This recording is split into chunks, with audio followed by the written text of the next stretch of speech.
The moment I said no, everything changed. Not because I raised my voice, not because I made a scene, but because I didn't explain myself.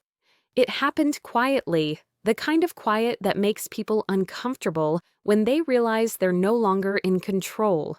My family asked me to accept something they'd already decided was reasonable. Something they'd been easing me toward for months, testing my reactions, watching how much I'd tolerate. I listened.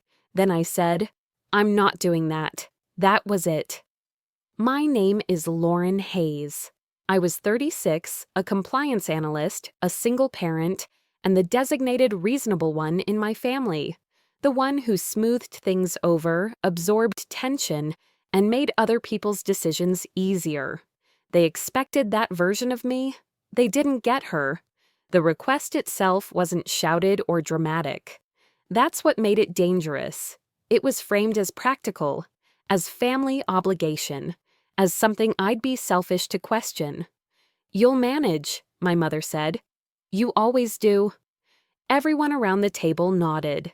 That's when I realized something important. They weren't asking. They were counting on my silence. I looked down at my hands, thought about my child, thought about how many times I'd been told to be flexible, understanding, forgiving, even when it cost me something real. Then I looked back up.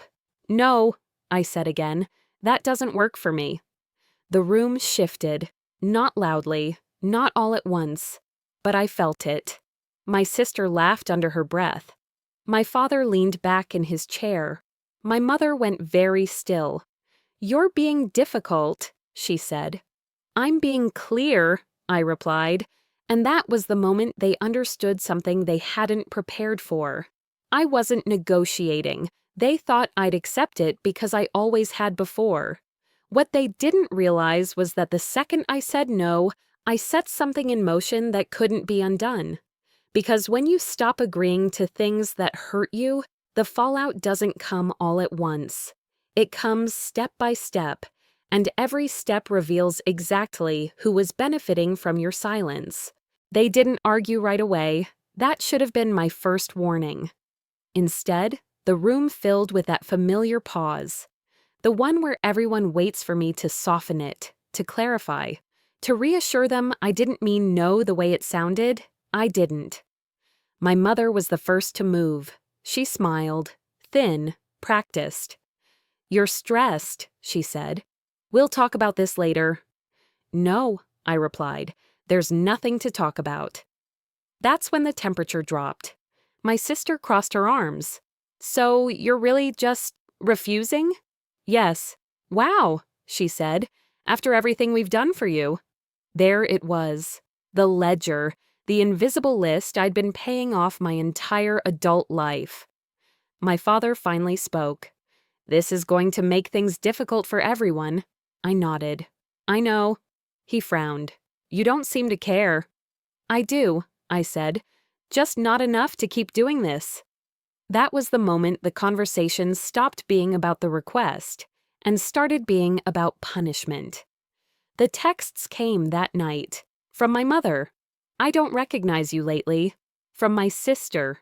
"You're tearing the family apart over nothing." From an aunt I hadn't spoken to in months. "Your parents are heartbroken." The consequences didn't arrive with shouting or ultimatums. They arrived quietly, which, in my family, was always more dangerous. The first thing that disappeared was assumption. I stopped being automatically included. Group chats went silent. Plans were mentioned after they'd already happened. Decisions that used to involve me suddenly didn't. It wasn't subtle, it was surgical. They were teaching me what happened when I stopped being useful. At first, I waited for the confrontation, the blow-up, the moment someone would finally say what this was really about. It never came. Instead, I was meant to feel it. My mother stopped calling unless she needed something specific. When she did, her tone was clipped, efficient, transactional. No warmth, no curiosity. My sister began speaking to me like I was unpredictable, careful, measured, as if I'd done something reckless instead of simply refusing one request. "You've changed," she said once, casually, like an observation. "I've stopped agreeing," I replied. She didn't like that answer. Then came the test, a situation they knew would pressure me, something time-sensitive, something framed as helping the family, something that required me to compromise the very boundary I just set. I read the message twice, then I put my phone down and didn't respond. That's when the escalation sharpened. Calls, follow-ups, concerns suddenly dressed up as urgency. "You're really not going to step in?" my father asked. "No," I said. "You're putting us in a difficult position." "I didn't create it," I replied. "I just stopped absorbing it." That was the first time I heard anger instead of disappointment. What they didn't expect was consistency. I didn't cave after a few days. I didn't soften my language. I didn't try to compromise the boundary into something more comfortable for them. I held it. Quietly, completely. And every time I did, something else fell away. The real shift came when I realized how calm I felt. Not relieved, not vindicated, just steady. Because for the first time, my life wasn't arranged around anticipating their reactions. I wasn't preemptively apologizing. I wasn't calculating how much inconvenience I could tolerate to keep the peace. I was making decisions based on what actually worked for me and my child. That's when it hit me. They weren't reacting to my no. They were reacting to the loss of leverage. And once that leverage was gone, everything they'd been calling family started to look a lot like dependency. By the end of that month, there was no pretending left. The distance was real, the tension was permanent, and the version of me they'd relied on, the one who bent, absorbed, fixed, was no longer available. They thought I'd accept the consequences and come back. What they didn't understand was that the consequences had finally landed on the right people. What surprised me most wasn't the silence. It was how permanent it felt. Not dramatic, not volatile, just settled. The kind of quiet that happens when something has finished breaking, and no one is pretending otherwise anymore. There was no final confrontation, no last message where everything was spelled out. They waited for regret, for exhaustion, for me to decide that standing my ground was harder than going back.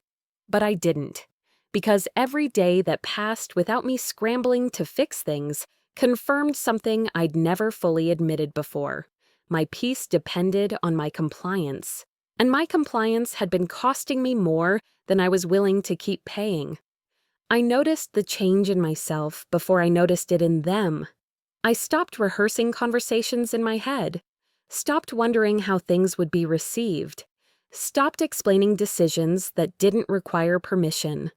When plans were made without me, I didn't chase them. When comments were made about my distance, I didn't correct the narrative. I let it stand, because clarity doesn't need defense. One night, while my child was asleep, I thought back over the years, all the times I'd said yes to avoid tension, all the compromises I'd framed as maturity, all the discomfort I'd absorbed and renamed keeping the peace.